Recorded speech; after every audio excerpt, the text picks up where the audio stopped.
শবে কদরের নামাজ কত রাকাত, নিয়ত কিভাবে করতে হয়, কি কি আমল আছে? শবে কদর বছরের সবচেয়ে শ্রেষ্ঠ রাত। এ রাতের ইবাদত খায়রুম মিন আলফি শাহর, হাজার মাসের ইবাদতের চাইতে উত্তম। এই জন্য এ রাত জেগে আমরা ইবাদত করার চেষ্টা করব। কিন্তু ইবাদতের নির্দিষ্ট কোনো ফরম্যাট, নির্দিষ্ট কোনো পদ্ধতি কোরআন হাদিস শিখায় দেয়নি যে আপনাকে নামাজ পড়তে হবে এত রাকাত, প্রথম রাকাতে অমুক সূরার সাথে তমুক সূরা এতবার পড়তে হবে, দ্বিতীয় রাকাতে অমুক সূরার সাথে অমুক সূরা এতবার পড়তে হবে, এরকম কোনো ধরা বাঁধা নিয়ম বলে দেওয়া হয় নাই। অতএব শবে কদরের নামাজ বলতে আলাদা কোনো ফরম্যাটের নামাজ নাই। আপনি দুই রাকাত করে নামাজ পড়বেন, ধীরে ধীরে সুন্দর করে যে কোনো সূরা দিয়ে পড়তে পারেন, যে কোনো সূরা যে কোনো সংখ্যকবার পড়তে পারেন, নির্দিষ্ট কোনো ফরম্যাট ঠিক করা নেই। শবে কদর উপলক্ষে একটা জিনিস শুধুমাত্র হাদিসে শেখানো আছে, এটা একটা দোয়া, আল্লাহুম্মা ইন্নাকা আফুউন তুহিব্বুল আফওয়া ফাআফু আন্নি। আল্লাহ আপনি ক্ষমাশীল, ক্ষমাকে পছন্দ করেন, আমাকে ক্ষমা করে দিন। এর বাইরে শবে কদরের নামাজ বলতে আলাদা নিয়মের কোনো নামাজ নাই। নামাজের বাইরে আপনি কোরআন তেলাওয়াত করবেন, দোয়া করবেন, জিকির আজকার করবেন, তাসবিহ তেলাওয়াত করবেন, বিভিন্ন নেক আমল করবেন, দ্বীনি বস্তু করবেন, বিভিন্নভাবে আপনি রাতটাকে কাটাবার চেষ্টা করবেন। শবে কদরে কি আসলে ভাগ্য পরিবর্তন হয়? ভাগ্য পরিবর্তন করতে কি কি আমল করা দরকার? ভাইরা আমার, লাইলাতুল কদরে মানুষের ভাগ্য লিপিবদ্ধ হয়। ভাগ্য লিপিবদ্ধ হওয়ার 4-5টা স্তর আছে, 4-5টা লেভেল আছে। বিভিন্ন লেভেলে মানুষের ভাগ্য নির্ধারণ হয়। মানুষের সৃষ্টির হাজার বছর আগে, 50,000 বছর আগে আল্লাহ তাআলা মানুষের তাকদীর লিখেছেন। আবার মাতৃগর্ভে থাকাকালীন সময় আরেকটা লেয়ারে লেখা হয়। এরপরে প্রত্যেক বছর লাইলাতুল কদরে আবার সেই চূড়ান্ত যেটা লেখা আছে এজমালি, ওইটা বিস্তারিত লেখা হয় প্রতি বছর লাইলাতুল কদরে। কোরআন কারীমে সূরা দুখানে আল্লাহ বলেছেন, ইন্না আনজালনাহু ফী লাইলাতিন মুবারাকাহ ইন্না কুন্না মুনজিরিন ফীহা ইউফরাকু কুল্লু আমরিন হাকীম। আল্লাহ বলেছেন, আমি এই কোরআনকে নাযিল করেছি বরকতময় রাতে। কোরআন কোন রাতে নাযিল হয়েছে? শবে বরাতে না শবে কদরে? শবে কদরে। সেই রাতে আল্লাহ বলছেন ফীহা, অর্থাৎ সেই বরকতময় রাতেই ইউফরাকু কুল্লু আমরিন হাকীম, সব গুরুত্বপূর্ণ বিষয়গুলোকে আল্লাহ তাআলা ধার্য করেন। এখান থেকে বোঝা যায় লাইলাতুল কদরে সব মানুষের ভাগ্য নির্ধারণ। এখন কত ভাগ্যের জন্য ভালো নির্ধারণ করার জন্য কি করার আছে?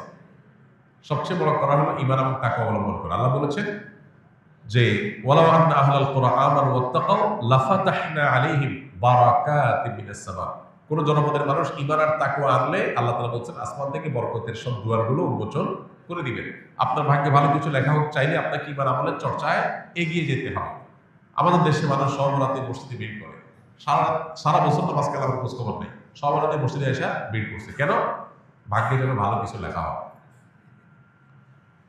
একজন চেয়ারম্যান সরকারের কাছ থেকে রিলিফ পাইছে বা জনগণকে বন্টন করার জন্য জিনিসপত্র পাইছে।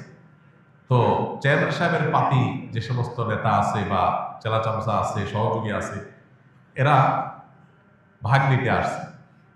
এক চামচা নির্বাচনের আগেও ছিল না, পরেও ছিল না, ভোটের সময় ছিল না, পরেও ছিল না, কোনো কিছুতে নাই।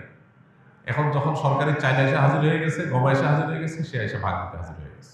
কি বলেন, এ পাবে ভাগে? আর যে সবসময় ছিল, ও যদি এই দিন হাজির নাও হইতে পারে, তারপর চেয়ারম্যান সাহেব তার জন্য ঠিকই রেখে দিবে যে তুমি এগুলো বন্টন করো তোমার এলাকায়। একইভাবে আল্লাহ রাব্বুল আলামিনের আনুগত্য যদি আমরা সবসময় করি, ইনশাআল্লাহ আল্লাহ আমাদের নসিবে ভালো কিছু দিবেন। এক রাতের ইবাদত করে সব নিজের পক্ষে নিয়ে নিবা, সারা বছর আকাম পূরণ করবো, এটা সঠিক পদ্ধতি না। দ্বিতীয়ত হলো লা ইয়ারুদ্দু তাকদীর ইল্লা দুআ। দোয়া এমন একটা হাতিয়ার যে আল্লাহ তাআলা তাকদীরের দুইটা পার্ট আছে, একটা গায়রে মুবরাম, একটা মুবরাম, একটা চূড়ান্ত, একটা অচূড়ান্ত। অচূড়ান্ত তো আমাদের দৃষ্টিতে, আল্লাহর দৃষ্টিতে সেটাও চূড়ান্ত। আল্লাহ জানেন যে আমরা সেটাকেও দোয়া করে পরিবর্তন করে নিব। তো দোয়ার মাধ্যমে ওই তাকদীর পর্যন্ত আল্লাহ পরিবর্তন করেন। এই জন্য বিশেষ করে দোয়া করতে হবে, লাইলাতুল কদর হোক অন্য সময়, ইনশাআল্লাহ আল্লাহ তাআলা ভাগ্যে ভালো কিছু দান করবেন।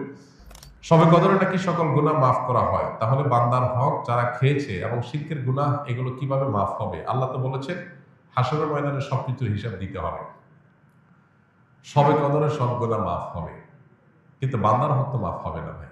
বান্দার হক বান্দার কাছ থেকে আদায় করে মাফ চেয়ে নিতে হবে, মাফ পেয়ে নিতে হবে, তা না হলে মাফ হবে না। আমরা অনেকে মোছে তাও দিয়া বসে আছি যে শবে কদর সব মাফ করে দিবি, তাইলে চুরি দাঁড়ি ডাকাতি 2 নম্বরে যা কিছু করলাম, এক শবে কদর ইবাদত করলেই তো সব মাফ। দেখুন, ইসলামের সাথে অন্য সব ধর্মের এখানে একটা মৌলিক পার্থক্য। খোদ ইয়াহুদিরা, আল্লাহ কোরআনে তাদের সম্পর্কে বলেছেন, ইয়াহুদিরা বলে লান তামাসসানান নারু ইল্লা আইয়ামাম মাদুদা। তারা বলে আমাদেরকে আগুনে জাহান্নামে কয়েকদিন থাকা লাগবে, এরপর আমরা জান্নাতে থাকবো। তাহলে আর অপরাধ না করার কারণ নাই তো, তাহলে অপরাধ না করে থাকতে কি দুঃখ, অল্প কাজে থাকা লাগবে, অনন্তকাল আমরা জান্নাত অটোমেটিক আমাদের গ্রান্টেড। এই জন্য তাদের অপরাধ থেকে বাঁচার কোনো গরজ নাই। খ্রিস্টানরা মনে করে ঈসা আলাইহিস সালাম তিনি শুলে চড়ে, যদিও তিনি শুলে চড়েন নাই কোরআনের বর্ণনা অনুযায়ী, তিনি আত্মাহুতি দিয়ে আত্মত্যাগ করে আমাদের সমস্ত পাপের দায় তিনি নিয়ে নিছেন। এটা কারা মনে করে? খ্রিস্টানরা। যেহেতু আমাদের সমস্ত পাপের দায় উনি নিয়ে নিছেন, অতএব আল্লাহ আমরা আর কিছু করবে না, আমাদের পক্ষ থেকে আমাদের নবী নিয়ে নিছে সব। এই জন্য তাদেরও কোনো পাপ না করার ব্যাপারে কোনো গরজ। ইসলাম এমন এক দিন, যে দিন বারবার করে কোরআনের পাতায় পাতায় বলেছে ওয়া আল্লাহ তাজিরু ওয়াজিরাতুন বিজরা উখরা, কারোর পাপের বোঝা আর কেউ বহন করতে পারবে না, কোনো অপশন নাই। তুমি পাপ করছো, তোমাকে পেতে হবে। এই জন্য একজন ইমানদার পাপ করলে সেটার প্রায়শ্চিত্ত করতে হবে। আপনি পাপ করবেন, অন্যের হক নষ্ট করবেন, আর সবকদরে আপনারা মাফ করে দিবে। জি না, সবকদরে আপনার ছোটখাটো গুনাহগুলো মাফ করে দিবে, কিন্তু আল্লাহর কাছ থেকে বান্দার হক নিয়ে মাফ পাইতে হলে তারটা তাকে ফেরত দিতে হবে, তার কাছে মাফ চেয়ে দিতে হবে, তারপর আল্লাহ তাআলা মাফ করবেন। অতএব এই বিষয়ে যেন আমাদের ঘাটতি না থাকে। আল্লাহ তাআলার 99 নাম মুখস্থ করার ফজিলত কি?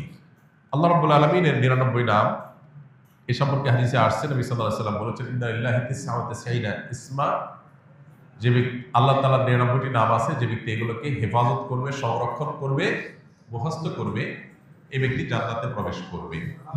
এখানে মুখস্থ করা বলতে নামগুলো মুখস্থ করা, সেগুলোর অর্থ বোঝা, সেগুলোর প্রতি বিশ্বাস করা। আল্লাহ তাআলার গুণবাচক নাম আলিম, আল্লাহ সবকিছু জানেন, অতএব এটা আমি বিশ্বাস করবো যে আল্লাহর কাছে অজানা কিছু নেই। আল্লাহ তাআলার গুণবাচক নামের মধ্যে একটা আছে কাদির, আল্লাহ সবকিছু করতে সক্ষম, আল্লাহর কাছে অপারগতা বলতে কিছু নেই। আল্লাহ তাআলা বাসীর, তিনি সবকিছু দেখেন, সর্বদ্রষ্টা, অতএব তার কাছে লুকাবার কোনো সুযোগ নেই। এভাবে আল্লাহ 99 নামের প্রত্যেকটার অর্থ বুঝে বুঝে আপনি সেটা অন্তরে বিশ্বাস করলেন, এটাই হলো প্রকৃত অর্থে সংরক্ষণ। এইভাবে আপনি যদি সংরক্ষণ করেন, ইনশাআল্লাহ এটা জান্নাতে যাওয়ার কারণ হবে।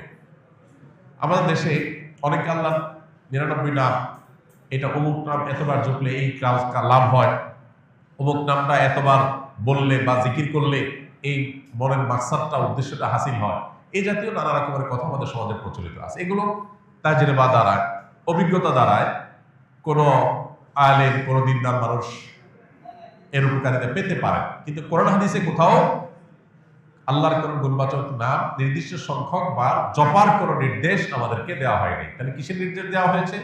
আল্লাহর গুণবাচক নামগুলোর অর্থ বুঝে সেটার প্রতি বিশ্বাস মনে প্রাণে স্থাপন করা। এটা তাওহীদের গুরুত্বপূর্ণ একটা পার্ট, যেটা আমাদের অনেকেরই এখনো নেওয়া হয়নি। আমরা অনেকেই নিজেকে মুসলমান দাবি করি, আল্লাহর গুণবাচক নামের অনেক নাম আছে যেগুলো আমরা হয়তো শুনি না, জানি না, এবং সেটার অর্থ বুঝে যে মনে বিশ্বাস করব, জানি না বিশ্বাস করতে থেকে আসে। তো এই জন্য আল্লাহর গুণবাচক নামগুলো আমাদের জানা দরকার, বোঝা দরকার, বিশ্বাস করা দরকার।